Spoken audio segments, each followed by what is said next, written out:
There are times when helpful hints about turning off the gas when not in use are foolish, because the gas has been turned off permanently, or until you can pay the bill.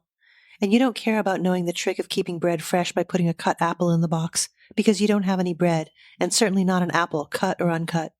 And there is no point in planning to save the juice from canned vegetables, because they, and therefore their juices, do not exist. In other words, the wolf has one paw wedged firmly into what looks like a widening crack in the door.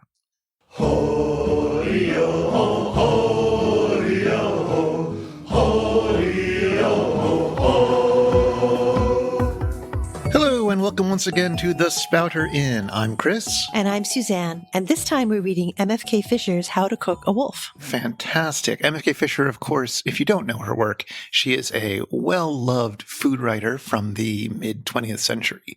And food writing is a really interesting category of writing. I mean, we deal with great books. This is a great book, not so much in the, book that's probably going to be taught in your Intro to Literature course, but definitely we're looking at a great book in the history of food writing. And I think probably a writer that played a really important role in making food writing a thing, like the cookbooks, food writing section of bookstores is huge now. And Fisher was a really big part of establishing that. And the book we're reading today is especially important in that history. Yeah. Do you read a lot of food writing? I wouldn't say I read a lot, but it is definitely one of my guilty pleasures. Like, I like reading cookbooks. I don't read them a lot, but I read them sometimes. And I kind of fell in love with food writing in the sense of like essays that have recipes in them. A long time ago, when I was a young person, reading Laurie Colwin's Home Cooking. And I love that kind of writing so much that I actually toyed with trying to write some essays of that sort myself. So that form where the recipe is important, the food is important, but it's not a pretext for something else, but it's like, I don't know, the sand in the oyster that makes the pearl. I really fell in love with that. So I'll come back to that form of writing now and again. Yeah, that's a book that you had me read a while back, and it was delightful. And it's coming directly out of M.F.K. Fisher's tradition. Yeah, I totally get that now. So food writing is a term that sort of emerged more and more in the 80s and 90s in particular. And it can be used to refer to both sort of literary works that include loving descriptions of food, like A Movable Feast or like Proust or things like that, but also work that is sort of nominally about food, like How to Cook a Wolf or Laurie Colwin's work, and yet may be using food as a excuse to talk about other things in addition to the food. And it shades over into travel writing a bit sometimes too, right? Because food represents a lot of different things, but one of the things it's used to stand in the place of is cultural difference, right? Yeah, it's connected with travel writing. It's connected with sports writing as well in some ways, because again, you're experiencing one thing, you're talking about one thing, but very often the sports isn't the thing that you're talking about when you're writing about sports, or you are, but you're talking about other things as well. Yeah, everything that surrounds it, right? Yeah, and it's something that's very sensual that's bringing you in, but is connected to all sorts of important cultural things. So food writing often traces itself back to a book which I had almost thought we might read for this slot, Brillat-Savarin's The Physiology of Taste, which is a book that he published 1825, shortly before he died. He was a very interesting man. This is a really, I don't know if you've ever read it. I've heard of him, but I've never read the book. Yeah, I've read fair bits of it. Like I flipped through it. I've read interesting sections, and it's kind of a delight. He's got a lot of strong feelings about food, as you might imagine. Did you read his French text or Fisher's translation? Because I hadn't known that she did the translation of his work until recently. I have to check. Actually, I read a Penguin edition of it, and I don't think it was her translation. I think it's a more recent one, but it might have been, or it might have had an introduction by her. I'd have to look again, but I am now even more curious to look at the translation that she did, which came out a few years after How to Cook a Wolf did. And I noticed on a book of hers that you brought along, I forget the name of it. Where is it? A Cordial Water. Yeah, on the back cover, I noticed that they quote her as saying, "As things now stand, I feel that my translation of Brillat-Savarin's Physiology of Taste is perhaps the best thing I ever did." Yeah, which is kind of neat that that's her view, right? Yeah. Well, mostly because she's delightfully filled with self-loathing. Yeah, totally. One of the interesting things about How to Cook a Wolf, again, this is a book that came out in 1942, it came out in the middle of World War II, and it's very much about what food is like in the middle of war and the middle of shortages. Or what it's like to want food. Yeah, exactly. But she republished the book a few years later in 1951, and she included a lot of inserts. And she flags them, which is kind of cool. Like, it would have been very easy to update the essays for a new reader. But instead, she puts them in brackets, so it's really clear there's two voices, right? And there certainly are two voices. Like the 1951 version of Fisher is constantly interrupting the older Fisher and saying rude things about her past writing or changing her mind about something that she's just laid out. I can't believe I thought that. Exactly. Yeah. She's shocked and appalled by her former self, which is a really interesting interplay that perhaps we'll talk about more. But first, let's go into the background of Fisher and this book a little bit more. Yeah. So, well, her full name is Mary Frances Kennedy Fisher, and she used the abbreviation M.F.K. Fisher really to hide her gender and to be taken seriously. I think her publishers forced that upon her. Yes, well, needs must, right? Yeah. And she born in 1908, died in 1992, and she was born in Michigan, but she grew up in California. When she was very young, her father, who was in the newspaper business, moved out there originally with the plan to buy a citrus grove, but instead he ended up buying a newspaper. And she fell into writing early on as a stringer or a sort of like part-time kind of casual reporter with his newspaper. That's where she got her first experiences. And she got interested in writing and also in food very early on. In 1928, she married her first husband, and they moved to Paris and then to Dijon for a few years. And it's clear in her essays that that had a really powerful effect on her in terms of the food she was eating and just her sense of the language of food almost. I mean, I don't know how to put it. It's clear she has this kind of almost mystical kind of understanding of food. I mean, in some of the essays, it really has that feel. Not so much on How to Cook a Wolf, but in some of the other ones, it's like an unspoken kind of comprehension. Anyway, so I get the sense that that emerges to some extent out of that early exposure. And it's also interesting that this is happening. You know, she's going to Paris and then Dijon, like immediately after Movable Feast takes place. Yeah, that's true. I was even thinking about that. It's similar culture, or it's carrying on some of that culture of the kinds of exposures to food that an American in Paris might have. Yeah, that's a really interesting thought. Anyway, so she moves on to Dijon, so a very different kind of regional cuisine, and then back to California. And then in 1936, she and her husband moved to join an artist colony in Switzerland, in Vevey. And their marriage fell apart for various reasons. And Fisher remarried someone she knew from that artist colony, in fact. And she and her second husband spent their time between California and Provence, south of France. And then in 1941, her second husband committed suicide. He was in constant pain. Long story. He had had amputations and things like that. It was a very long, awful, protracted death that she was there for all the way through. And she writes about it quite movingly elsewhere. Anyway, so husband dies in 41. And then in 1942, she publishes How to Cook a Wolf. And later that year, she moved to Hollywood. And among the things she was doing during that time was writing gags, writing jokes for people like Bob Hope, which I don't know what to make of that. That kind of blows my mind. She's done a lot of stuff, it turns out. She totally has. And she continued to write books about food and travel between California and Europe. And occasionally, she was in other kinds of places. So, for example, in 1963, she taught for a year in an African-American boarding school in Mississippi, which I gather didn't go very well because she wasn't asked back. But you got to wonder what that chapter in her life was like. She also has 2 children. And I can't help but notice that very boldly, she has the first of them when she's not married to anybody. She never tells anybody who the father is. She just has that baby and just goes forward with it. And so this is clear. I mean, I mention it because this is clearly somebody who like gives no fucks, right? She just, she does what she thinks is the right thing and you deal with the fallout later. Yeah. Right? She made up a father's name for the birth certificate. Sure. Because, Michael Parrish. Exactly. Sure. Why not? Whose business is it? Yeah, no, she seems amazing. She wrote almost 30 books, including the translation of Brielle Savarin. She lived until 1992, and she was still fairly active, even though she had Parkinson's and so forth by the end of it. But just an amazing person who lived a rich life, even though it was one with a lot of tragedy in it. Yeah. She writes this one chapter in one of her books. It's not in How to Cook a Wolf, but it's elsewhere. She writes about learning how to dine alone, like learning to be a woman who would dine alone. And that may sound really trivial, but it's not, I think, even now. And if you think about this, like back in the 30s or 40s, it's even more kind of overwhelming. How bold do you have to be able to establish yourself in that way? Clearly she was. So what is How to Cook a Wolf like as a book? It's made up of 21 essays, all of which have fabulous titles. Very prescriptive titles, right? Yeah, they're all how-tos, but much like the title of the book, they're all a little bit Well, some of them are a little obvious, but most of them have a hint of mystery about them. For example, there are no recipes for wolves, literally, in the book, although there are some other animals that get eaten along the way. But the wolf instead is a metaphor for that ravenous hunger and appetite that's clawing at the door. Well, totally. And one of the things that's really neat is like the titles of the chapters all do begin with how to, and the wolf sort of shows up now and again, which I think is totally appropriate because the idea of the wolf occasionally coming to the door and then going away, coming to the door and going away. So the chapters go things like this: how to catch the wolf, how to distribute your virtue, how to boil water, how to greet the spring, how not to boil an egg, how to keep alive, how to rise up like new bread, how to be cheerful though starving, how to carve the wolf, how to make a pigeon cry. So the wolf comes back now and again. How to lure the wolf, how to drink to the wolf. Yes. Yes. But then there are also some obvious ones like how to boil water, which seems so aggressively pedestrian, especially from the perspective of people who aren't in wartime and don't have the kinds of shortages that people were facing in 1942. Mm-hmm.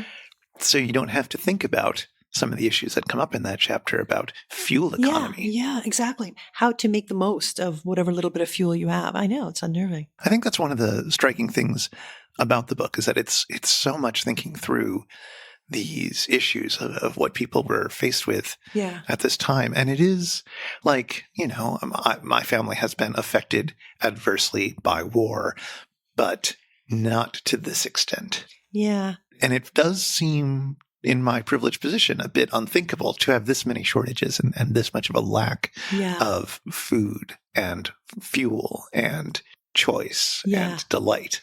Yeah, two things. And one is that in this context, I think it's incredibly interesting to look at her recipe for sludge, which is really interesting. But before we comment on that, you were saying that, your family's been affected by a shortage, but not the kind of privation she describes. It's so funny, when I was reading this book, I wasn't thinking about it at all. But growing up, one of my maternal grandmother, who had been in Romania and in Germany during World War II, and for her dealing with her family, the worst part was right after the war. And I remember her talking about there was this period of time where there was nothing but carrots, and she really talked about like once or twice, and you'd boil them or make like a kind of porridge out of them, and I just remember her describing this like day after day, and I remember like thinking like, what is that like? What?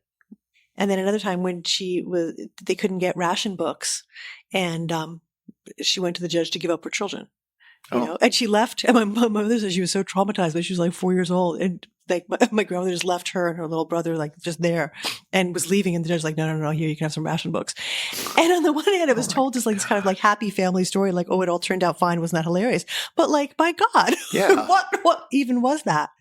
Oh my word. Yeah. Right? No, exactly. But this is the world she's talking about, a world where, and you put it so well when you said you don't have food, right? You're hungry, and you don't have choice, right? Because it's not just the food that's the issue, it's everything. Right? Yeah, and I feel like some of the other books that we've looked at that have touched upon war have tied in with aspects of war that resonate with some of the experiences that my family went through. And like my stepfather was in the first Gulf War, and it was difficult for us. He was gone. It was but we had a community that was not as affected, that were able to reach out to us, and it was never like we were starving or hungry. So it was a bit like in the Odyssey, where somebody's just gone from the family for a long time. So I can read the Odyssey and think, oh yeah, that is like my experiences. But this book cuts way deeper, I think, than any of the other war literature that we've looked at. And I find that fascinating that this food book would actually get at some aspect of war than the war books that we've read didn't really get at. Yeah, well, because it's showing you how everybody's affected, how far the reach of war is. Yeah, and again, I'm not like, obviously there are war books that do get into this, and like a 20th century war is very different from an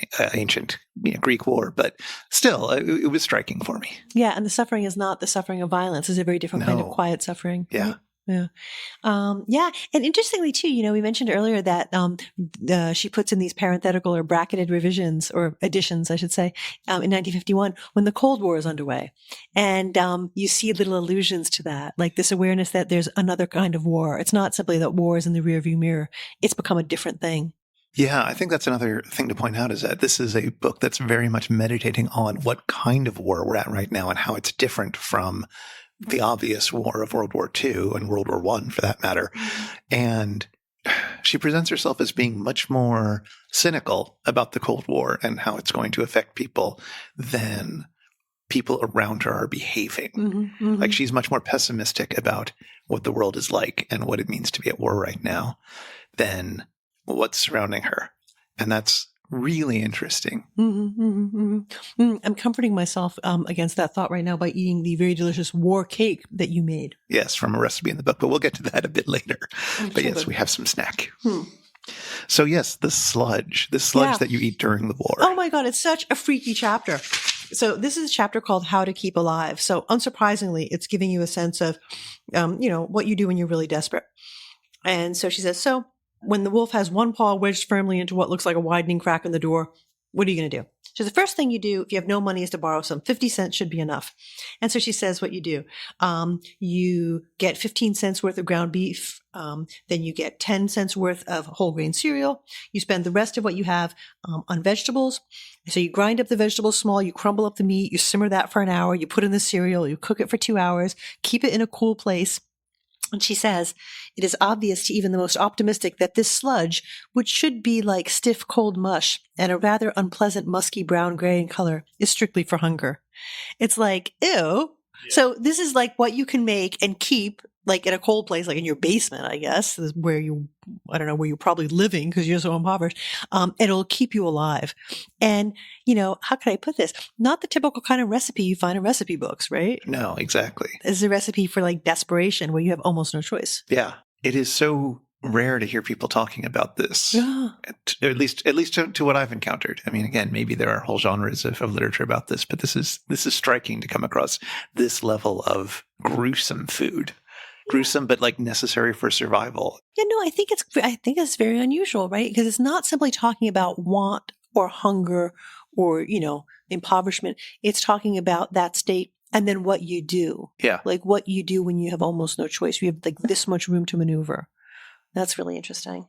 But then she'll give you the polar opposite of this kind of thing in her closing chapter, which is basically about fantasy food, like the most ridiculous, opulent food that, even if you were like rolling in dough, like you probably couldn't make. Like she describes recipes, these elaborate things, shrimp pate, and then this amazing recipe for fruits au sept liqueurs, where it's like ridiculous. It's like this elaborate dish that is so Baroque, you probably wouldn't make it. Right. It's elaborate for the sake of being elaborate. Yeah. It's like fantasy food. Yeah.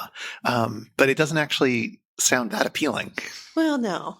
What are the recipes in here that seemed most appealing to you? What are the things that made you, respond positively? Yeah. I mean, the things that I wanted to try out, like the war cake, were things that, for the most part, seemed a bit familiar. A lot of the omelet recipes, for example, are basically the same kind of omelets that I make. Her chapter on soup all sounded fantastic, and I wanted to give all of that a try. But again, it's soup. It's soup that's much like the soup that I've made. The one thing that she mentioned that I was super curious about, but which I'm not sure is going to be as good, were the eggs obstaculos, which is like a kind of shakshuka or something. It's like eggs in salsa. You sort of cook them up, and then at the end of it, you put like a cup of beer on top of it, a cup of lager, and just like, okay. And I think she says something about only drink this at like between 3 and 4 in the morning. I know. No, it's so crazy. So there's the recipe for eggs in hell, which I think comes just after that one. Oh yeah, but that's a common recipe. Oh really? God, I didn't know it. But the way she describes it is like, it's not just about food. It's about the whole life you live when you eat eggs in hell, right? Like the kind of person who eats eggs in hell. It's just one variation I remember we used to make, never earlier than 2 and never later than 4 in the morning. That's one, yes. Right? In a strange modernistic electric kitchen, we put cream and Worcestershire sauce into little casseroles and heated them into bubbling. Then we broke eggs into them, turned off the current, and waited until they looked done while we stood around drinking champagne with circles under our eyes and Viennese music in our heads. Then we ate the eggs with spoons and went to bed. I mean, just that little detail, then we ate the eggs with spoons. Like, what is that? Like, what is going on there? Well, I mean, it tells you something about the texture of the egg, I imagine. It's not firm enough that you eat it with a fork. You sort of slurp it up like it's a bit custardy. Yeah, I guess. But it's also like, what is this world? Like, what is this? I mean, it's conjuring up a whole way of living, right? Well, and part of it is also like the celebratory cooking with spoons. You have spoons and you have the ability to clean the spoons afterwards and that you clean the dishes afterwards. There is another one of the privations is this ability to clean things. Yeah. The ability to get water, the ability to get the energy. She describes this plan for food for a shelter. Mm-hmm. There's a really interesting chapter about bomb shelters and blackout rooms. Mm-hmm. And it's like, okay, you've got a few hundred people. Here's what you would make. Here's your morning, noon, and night meals. And they're very, complete meals. And they're like tomato juice and this, that, and the other thing. And she's like, no, there's no way that you could clean up after this. Like, who's going to do all these dishes? How are you going to get these dishes? You can't use paper plates. It's in the middle of a war and you're stuck inside a fallout shelter or equivalent for months or weeks at least. Like, you're just going to be drowning in refuse at that time. This is completely unthought through and impractical. Yeah. And it's that sort of hard-nosed approach to, well, what do we actually, we need to be able to think about this if we're going to survive it. That I think is one of the things that makes this book particularly fascinating. Yeah, I think we both like this book, but I think we respond to it really, really differently. Like, I know you're very much drawn in by like the wartime aspect of it. And I find that interesting too. But the thing I really like about this book, the thing that makes me like kind of warm and excited by it and like respond to it emotionally is the language, I don't know what to call it. This sounds stupid. It's like the almost erotic quality of the food language. Like, it's some passages are like very like sensuous. Like, you get a sense of the smell, the taste, and tactile nature of the food. I mean, not everywhere, but now and then it's remarkably, I want to say vivid, but that's the wrong word because it's not just about the sense of sight. So, like, just for example, and this is where she's talking about breakfast, right? So it's a relatively early chapter. And she's talking about the importance of balanced meals. And she said breakfast can just be toast. Okay, so on the one hand, it seems like she's telling you this, you can have this austere, stripped down breakfast as opposed to the like balanced meal that, has like a protein and a starch and blah, blah, blah. She says it can just be toast. It can be piles of toast generously buttered and a bowl of honey or jam and milk for Mortimer, the kid, and coffee for you. Or on cold mornings, you can have all you want of hot cereal, not a pale pablum made of emasculated wheat, but some brown, nutty, savorous porridge. Try it with maple syrup and melted butter instead of milk and sugar once in a while. Or put some raisins or chopped dates in it. Right? It's just like a list. It's very listy, right? But in its very listiness, it gives you a sense of abundance and muchness, kind of. I don't know. I find that kind of hypnotic. There's a lot like this. Did it get you salivating? It did. I'm like, yeah, that looks really good. And there are a lot of passages and some of them literally get kind of like weird, like not erotic, but like it's like not language you expect for food. So when she's talking, for example, about making bread, she says, punch with your folded fist into the soft white mound down as far as you can go. Then fold the edges into the hole you have made. Turn the ball smooth side up and cover and let it rise again. When it is light enough to hold the impression of your finger, punch into it again. Then divide the dough into 4 even parts with a sharp knife and round each part lightly into a smooth ball. Cover them well and let stay tranquil for about 15 minutes.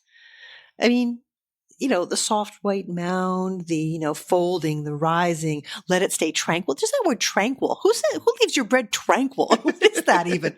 Right? It's weird. It's like the food is alive. Yeah, that's true.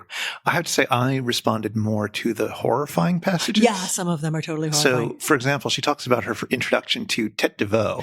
Oh, man. The meat chapter. The meat chapter in general. I mean, I feel that there should be a content warning here for anybody. Skip ahead a few minutes if this is going to be upsetting. But she complains about the one way to horrify at least 8 out of 10 Anglo-Saxons, interesting term to use there, but is to suggest that they're eating anything but the actual red fibrous meat of a beast.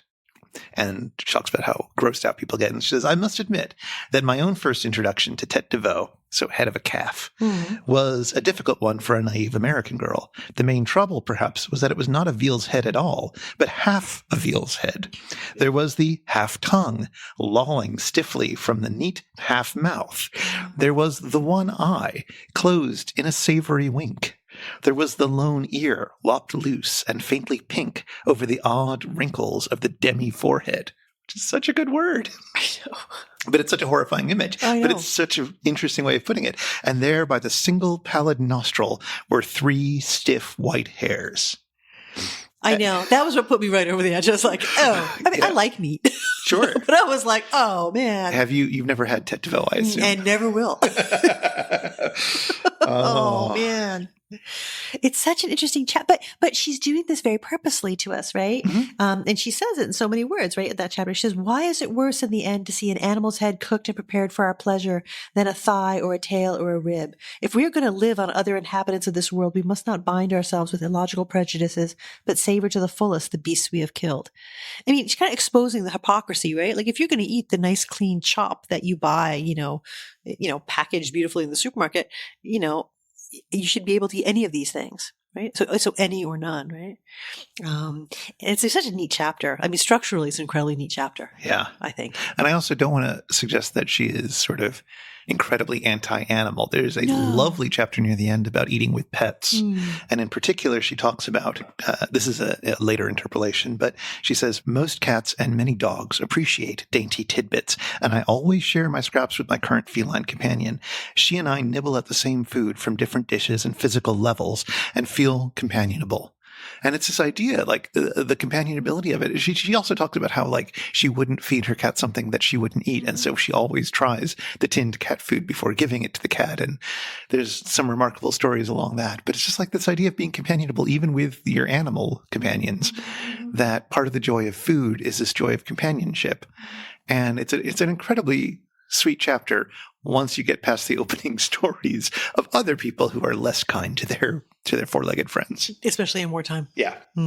I think one of the things, in addition to sort of the language, is just her personality and her voice. Like, I guess voice is a thing that we have only talked about occasionally, but one of the things that I think is really strong about her writing is how delightful it is to spend time with her. That she just seems like a great dinner companion. She seems really interesting. I don't know if she's, this sounds so crazy. I don't know if she seems likable. She seems like odd, like interesting and odd and intriguing and, I don't know, off-putting sometimes. Right? She comes off as sort of very alone, very without friends. It's always remarkable when she talks about friends. She's often entertaining and so on. There are people around, but there's this sense of distance always, I think. Even when she mentions her kids, it's a bit of a surprise. It's like, oh yeah, right. I mean, obviously she didn't have the kids yet when she first wrote the book. They come in the later interpolations, but there's still a bit of like, oh right, you're a person who lives in the world and has other people, like young people in your house.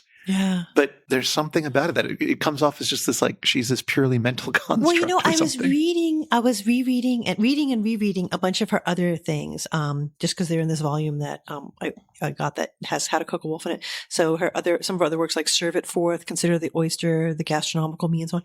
And I noticed that, in some of the other works, especially ones that are written before 1942, and also some of the later ones as well, when she's talking about earlier periods, she talks in very intimate ways about her second husband, who she was very close with, and also the third husband. It shows up also later on.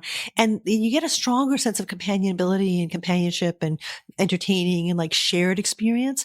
In How to Cook a Wolf, that's the most stripped away. And you got to wonder if that comes in some ways, not just from the wartime moment, but also from what that personal moment was for her, a period of release after this long, compassionate suffering, right? I also wonder how much those kinds of social ties and niceties change during wartime and during periods of privation. That's true.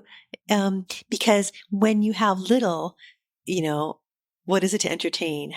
What kind of, she talks about that a little bit in that wonderful chapter where she describes that woman, Sue, right? I found that chapter so interesting. Yeah, Sue is somebody that she knew, I guess, before the war. I think this is back in California, and it's really neat. It's a chapter called "How to Be Cheerful Though Starving," and so by the second page of that chapter, she says this. She says, "There was one person, though, who was a part of my education and who refuted all my tentative rules for fortunate wolf dodging and did it with such grace that I often think of her half doubtingly as if she were a dream." So it's like, I remember when I was reading this the first time, I was like, you can sometimes get to a point in a chapter and you're like, whoa, something important's going on, right? It's immediately clear to you there's something really important. And so she describes this person named Sue. She was delicate, bodily, not ill, but never well the way most people are well. She was, as far as anyone knew, completely alone. She loved to eat, and she apparently loved now and then to eat with other people. Her suppers were legendary. but they are a very strange kind of feast, right? They're bruised herbs that she's plucked from a tangle of weeds around her shack that she would put in a salad. There's usually sage. She gathered it in the hills and dried it in bunches above her stove.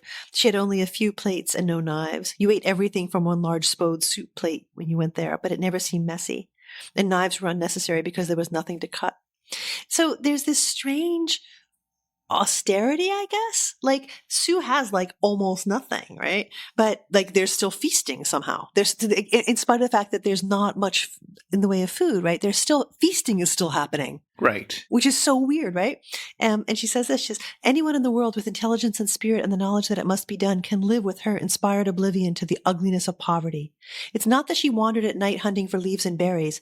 It's that she cared enough to invite her friends to share them with her and could serve them to herself alone or to a dozen guests with the sureness that she was right. It reminds me so much of what you were saying about Fisher herself, being alone, but yet also having friends together sometime and the sureness of being right. Right? Yeah, because she's very sure that she's right. Even if she's very sure that she was wrong 10 years ago. She's equally sure. Right. Yeah, I'm wondering, like, that's one of the reasons why that character that shows up in this chapter is so kind of haunting, because in some ways it's a way, she's sort of talking about herself almost in some ways. It's weird. I mean, you wonder if she's literally talking about herself. But, I don't know. But I don't know. Yeah, so there's that idea that in order to feast, you need to be thoughtful about what you're eating, no matter what it is, which ties in interestingly to the child rearing advice that she offers later on in the book. It's in the How to Be a Wise Man chapter, which is largely about how to teach children to be thoughtful as they eat. And it's going against some of the sort of common wisdom to sort of make sure they're well fed and make sure, you put the amount of food that they need to eat in front of them and then don't let them leave until they've eaten it all. It's like, good luck. No, let them choose what they want, but just make sure that they're being thoughtful about it. Sort of help them process food rather than trying to keep them up with, Dr. Spock's guidelines. Yeah. Yeah, no, it's so interesting.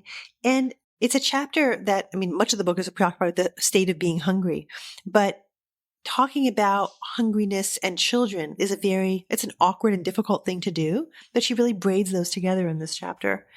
All men are hungry. They always have been. They must eat. And when they deny themselves the pleasures of carrying out that need, they are cutting off part of their possible fullness, their natural realization of life. It is a sinful waste of human thought and energy and deep delight to teach little children to pretend that they should not care or mention what they eat. Right? It's strange. It's a weird chapter. It's an unsettling chapter. Yeah, it is, but it does sort of lay out her sense of what is at stake. Yeah. Like this level of appreciation of food is another way of getting through desperately lean times. Because it's not necessarily about how much you have, but about how much care you can show to it. And that level of care and empathy sort of spills out into the rest of the world. I guess. I don't know. I feel like I'm getting a bit too over the top about it, but there's a practical sense to that. I think that's right. It comes back to something she says in the very opening chapter about like what keeps human beings human and not beasts, right? Is this restraint almost, this willingness to inhabit the moment. And so in this chapter that we were just looking at, she says this, she says, if with the wolf at the door there's not very much to eat, the child should know it, but not oppressively, right? So you don't hide the fact of like dangerous hunger. You don't hide that from the child. But she says instead, encourage the child to savor every possible bite with one eye on its agreeable nourishment and the other on its fleeting but valuable aesthetic meaning.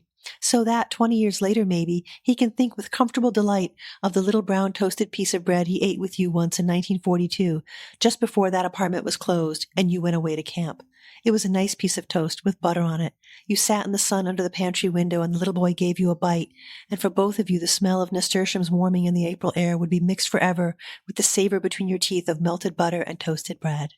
Like, whoa, what? It's a strange passage, right? It's again one of these very sensuous passages, right? The smell of nasturtiums, the savor between your teeth of melted butter and toasted bread. It's delicious. But what kind of moment is this? This is a moment, I wanted to say of desperation. That's the wrong thing. It's a moment stolen against a very bad situation where there's going to be and is want and hunger and, loss too, just before that apartment was closed and you went away to camp.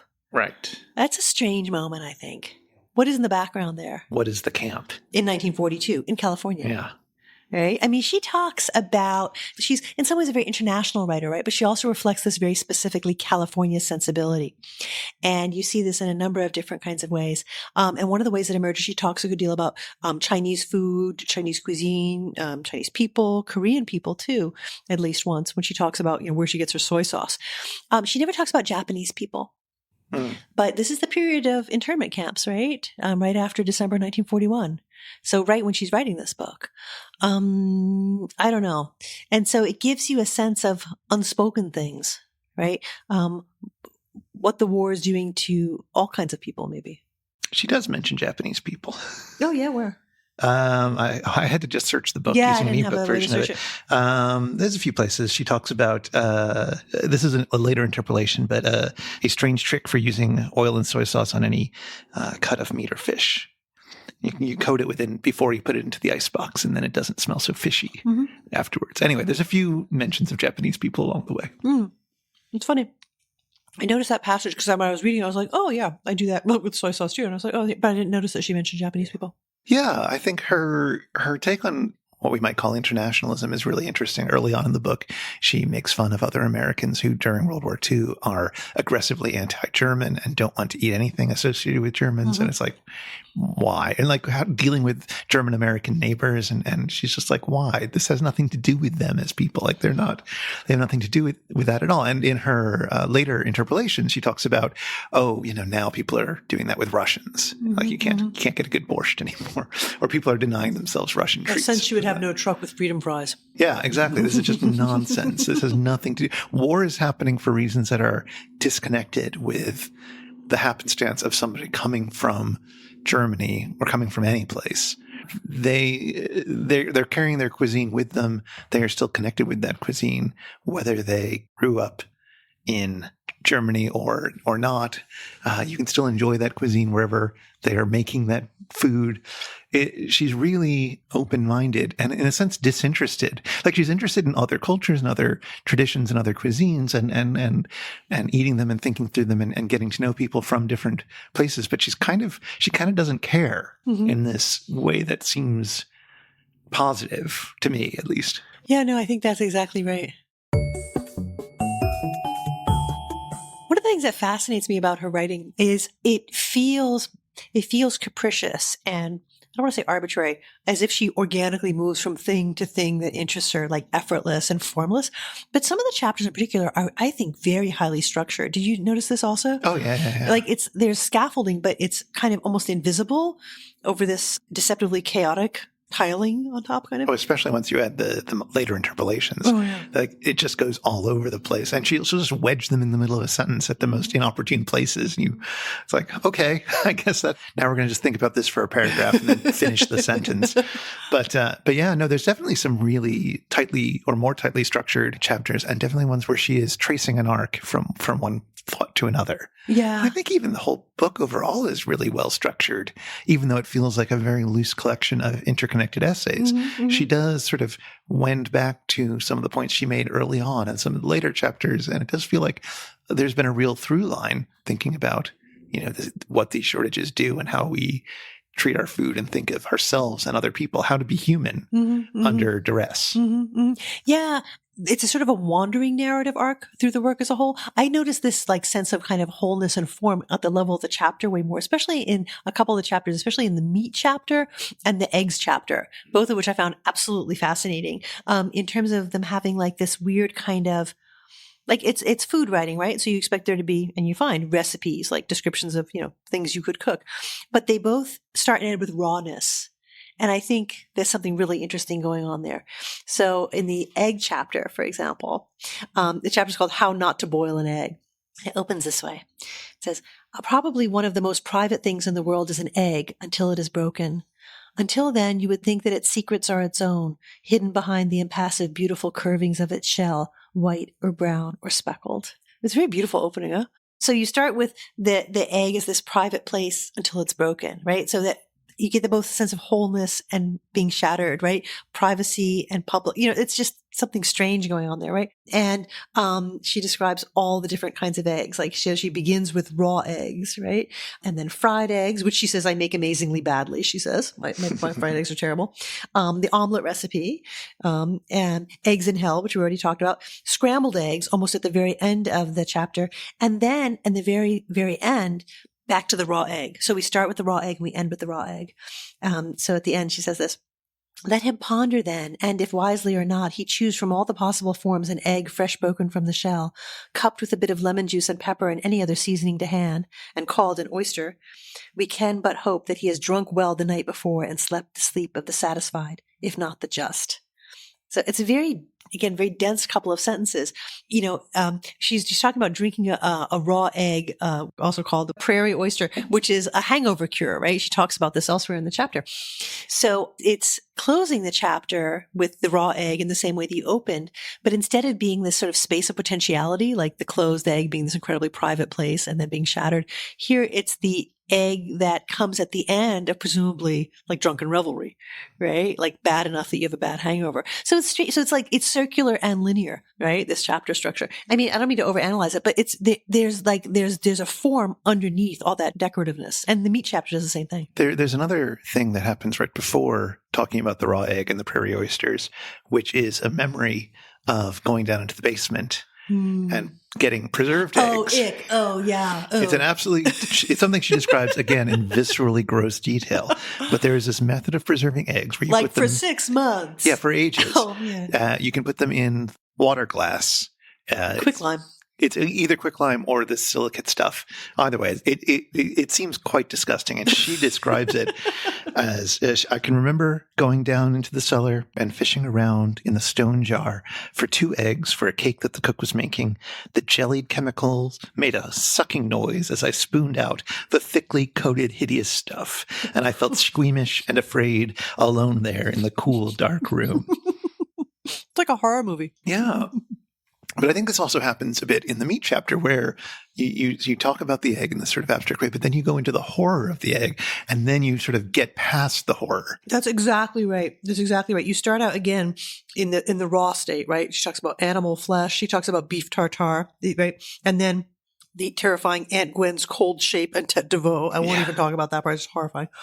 But then, again, she gives us a whole range of different kinds of meat recipes and ends with a recipe that she says comes from the 17th century cookbook, which is super, super, super weird and incredibly creepy. She says, you can fool the wolf and comfort yourself by reading this strange quotation from this book published in 1660. Take the goose, pull off the feathers, make a fire about her, not too close for smoke to choke her or burn her too soon, not too far off so she may escape. Put small cups of water with salt and honey. Baste goose with butter. She will drink water to relieve thirst, eat apples to cleanse and empty her of dung. Keep her head and heart wet with a sponge. Goes on. Finally, set her before the guests. She will cry as you cut off any part and will be almost eaten before she is dead. It is mighty pleasant to behold. Like, what? What even? And that's the end of the chapter, right? That's the end of the chapter, She ends with that quote. She doesn't respond to that moment. But it's just horrifying, right? So you begin with the raw and you end with the cook that is also raw, right? It's like horrifying. So it's this strange, I guess that's one of the reasons she's so fascinating, right? Like, so it's food writing and the food is sometimes beautiful and the toast and the butteriness and all these things, right? It's incredibly attractive and sensory and sensuous, right? And yet also sometimes absolutely revolting and horrifying. Well, that seems like a good excuse to talk more about the recipes in this book. Because, I mean, I guess that's a recipe, that horrifying tale. Oh, man. Ugh. But there are a number of recipes in this book. It's not a cookbook per se, but like... It's full of recipes, though. It's full of recipes. What are these recipes doing? Like, how do you read a book like this with recipes? What do you do when you get to the recipe? That's such an interesting question. Sometimes you think I might make this, and sometimes you think I would never make this. Sometimes it's like, I don't want to say a pretend recipe, but it's a recipe you couldn't possibly make, or one would, so it's performing recipiness, but it could never be actualized. Like it's, you know what I mean? There's a whole range of these different kinds of recipes in here. Yeah, there's definitely recipes that are like, I guess if I had to live, I might make that, but I really don't want to have to do that.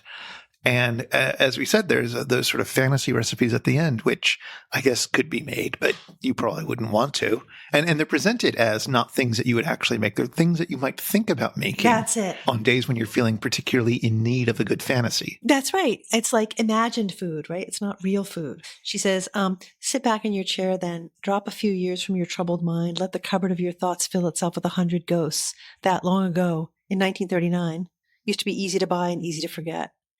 Right. And then she parenthetically says, some of the world's most delectable cookbooks have been written, at least conversationally and now and then actually, in concentration camps and cell blocks. Right. This idea that food recipes and food writing are sometimes for imaginative eating, right? And that sounds so trivial when you put it that way, but like they're serving this incredibly important function, right? Because the food writing isn't so much about like actual food, right? It's about your state of mind and where you are and who you are. No, absolutely. And I think that is perhaps reflected in some of the ways that the recipes are written. Like they're written like standard recipes. There's a list of ingredients and then some instructions, but the instructions are not as thorough as you'd expect in a standard Joy of Cooking type cookbook. They are very hazy at times and often are filled with a lot of options. You can do it this way, you can do it that way, you can do it that way. They're sort of sketched out and they're trying, it seems, to tap into your sense, you, the reader's sense of how to cook. It assumes you know how to cook. And so it's pulling you back into that space of thinking about what you would do in these situations, of how you would cook, and therefore inviting you into the recipe to do some of that imaginative work rather than spelling everything out for you. Yeah. No, that's really a beautiful point. And the alternatives and possibilities that she offers are very much part of that. So, for example, in the fantasy food chapter, the shrimp pate recipe, which I actually considered making, it looks pretty good. So mash the clean shrimp very fine in a big bowl with a potato masher and add the onion as you do it. When you can mash no more, pour in the melted butter, mixing it thoroughly. Add the lemon juice and the mayonnaise and continue to pound it. It will be a stiff paste. Season it highly. If you plan to use it within 2 days, use fresh herbs at your discretion. But if you will be keeping it in the icebox, use powdered condiments. And this it's like conversational, so it's you and she are kind of in this together in some sense. Yeah. So I actually did make a recipe, as we mentioned, from this book. It's good. I've been munching on it. Yeah, we've been nibbling a bit. Hopefully we haven't caused any sort of disgusting mouth sounds. But it's called War Cake, and how can you resist something called that? And it's very easy, and I'm vegetarian, so I could make it vegetarian. It's a very simple cake recipe, and it's meant to be made with stuff that you might have around the house. It's a few dried fruit, some standard cookie spices, some flour, some water, some shortening, some baking soda and baking powder. And I made it, and it was just like, okay, really, really simple recipe. She says you can use bacon grease. She says you can use bacon grease because the spices will cover that. Well, I didn't. I just used vegetable shortening. It's fine. But again, what you have, right? But like you, I mean, I know you know how to cook. You've certainly cooked very tasty things for me before. Thank you. So if you look closely at the recipe, it is sift the flour, soda, and baking powder. Okay, i.e., mix it together, put it inside a bowl, keep it separate while you start working on the wet ingredients. Pour all the other ingredients in a pan and bring to a boil. Yeah. Now, that's weird in terms of how I would normally make such a cake. What do you see as weird about that? That I encountered as I was actually going through the steps of making. She hasn't told you what to do, done with the shortening. Well, she has, because she's told you to put it in. Oh, ew. Really? Yep.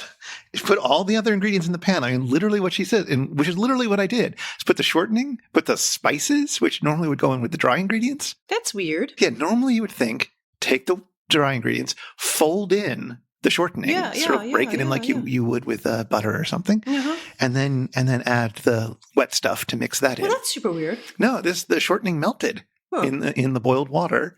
The spices, I guess, mixed with the fruit. You put this in water and you boil it for a few minutes and cook down the fruit a bit, and I guess that extracts some of the flavor. And then you mix it together. The other particularly weird thing about this recipe, which I think I would change if I were making it again, there's no salt. Oh, that's true. And I think you could use a little bit of salt in the cooking. I guess if you use baking grease instead, it's okay. That's what I'm thinking. That there would have been salted butter or something else salted for preserving. Yeah. And that maybe she just assumed that. I thought about throwing it in anyways, but I wanted to do literally what was on the page, even though it went against all of my judgment. And the results are fine. Like it's perfectly tasty. I would go back and add a bit more salt just to help bring out the flavors a bit more. But it was an interesting experiment to try to do this. And it definitely made me realize that I hadn't noticed how weird the recipe was when I'd first read it. It wasn't until I was actually trying to follow it step by step that I thought, oh no, this recipe is very different from how I would ever make this. Yeah. No, that is super weird. And, the other thing that's really weird about the war cake recipe is it's like an anti-Proust moment. Because she's talking about, like, when she was young, she really loved war cake. She's like, I remember liking it so much that I dreamed about it at night. And then she says, it's very good with a glass of milk, I remember. And she says, but I'm sure I could live happily forever without tasting it again. There are many things like that you recall with astonishment and a kind of admiration, some of the things eaten with sensual delight at 8 or 18 that would be terrible now, right? But that does not mean you were wrong so long ago. War cake says nothing to me now, but I know that it is an honest cake and one loved by hungry children, and I'm not ashamed of having loved it. So it's strange. It's a good example of what you were talking about before, where she has strongly held views, right? And they change over time and are equally strongly held in the later time, right? But instead of like the food she eats taking her back, transporting her in memory, like Proust's Madeleine, right? It's more like she can inhabit both of these subject positions at the same time. The memory of being the person who loved that food and the consciousness of being a person now for whom it doesn't speak. It's weird. So we were both reading from a collection called The Art of Eating, which includes 5 of her books, including How to Cook a Wolf. And you went on to read here and there throughout the other books, as I recall, right? Yeah, I read a whole bunch of it. She's such an interesting writer. Like I said, in some of the other works, there's a lot more of that sort of interpersonal kind of engagement, the sense of community and being with others in a way that How to Cook a Wolf doesn't bring out. Like, there's much more sense of solitude in that book. And I was really struck by that. But she's also like an extraordinarily gifted writer at kind of conjuring up like vignettes where people are interacting. There's this one story. It's called Define This Word in the Gastronomical Me. And it's like both food writing and horror. Like it's so weird. She describes this experience of being in a sort of remote country restaurant. She goes to, order something to eat, and it ends up being this very, very protracted feast, which on the one hand is absolutely alluring and absolutely wonderful. And she's trapped there. Like, so we talked before about the state of being hungry as being a place where you have no choice. This story too kind of captures the experience of being in a place where you have no choice, but it's super abundance and deliciousness and too muchness. I don't know. I thought I was just really captivated by it. I think it's one of her more famous ones because I'd run across it once before. And I think she is generally a writer that is very good for just picking up and leafing through. Oh, yeah. Like, there's definitely an arc to How to Cook a Wolf, and it's worth reading from cover to cover, but it's also, you don't need to. No, you can totally just pick it up and read a few pages and just be delighted. And when we mentioned that we were reading this, a lot of our friends got very excited and talked about how that they did just that. They had a bedside copy, or that there were certain passages that they just picked up and went back to. And I think this collection in particular is just very good for that kind of picking up and leafing through. Yeah, one of them said that her mother had the book and she would just pick it up occasionally, read a couple pages of it. And this is exactly what you could do with this book. I'm also a big fan of her book, A Cordial Water. The subtitle is A Garland of Odd and Old Receipts to Assuage the Ills of Man and Beast. And it's all about sort of medical uses of food type substances. It's very interesting. That was the first book of hers that I read. We're going to put a bunch of links to some more things about M.F.K. Fisher, and I haven't read it yet, but somebody was really recommending this book called Provence 1970, which is about Fisher and Julia Child and a few other, I think James Beard and a few other food writers, and it got a lot of rave reviews. I'm also going to link to a video of somebody who tried to make that disgusting egg preservation thing. Yes. Just worth checking out. It doesn't come off quite as horrifyingly as M.F.K. Fisher describes it, but it's really interesting. And the woman who hosts it has explored a lot of recipes that were made in dire situations and poverty situations to explore what they're like and what we can, it's a side of cooking that we don't always think about. And so exploring it seems worthwhile, and they're very charming videos. It's neat you say that, because one of the things I was thinking about a lot in reading this book was like environmentalism and a sense of the environment, and people, for example, who choose particular diets or vegetarian diets for the sake of limiting their impact. Some of the things Fisher says, even though she talks a lot about meat and things like that, are very much in keeping with those ethical commitments. I was really struck by that. Yes, indeed. Well, next time we're going to be reading Roald Dahl's Charlie and the Chocolate Factory. Also a canonical book. Yes. And an odd choice. We've been looking at a lot of books of hungry people lately, and I think this will be quite the opposite. This will be people who have eaten quite a lot. Well, but also some of whom have hunger of peculiar kinds. That's true. Right? Appetite is not absent. No, that's very true. And in fact, Charlie's family is not exactly rolling in food at the beginning of it, but no, that's right. But it does explore excess in a way that the other books haven't had a chance to do yet. So I'm excited to do that. I haven't read this book in a long time. If you, listener, would like to get in touch with us, you can email us at spouter@megaphonic.fm, or we're on Twitter at The Spouter, and we would love to hear from you. And we'd love to hear any good recipes you've had lately.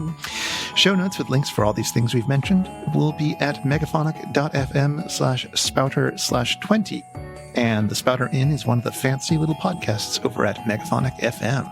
So until next time, see you again at Spouter-Inn.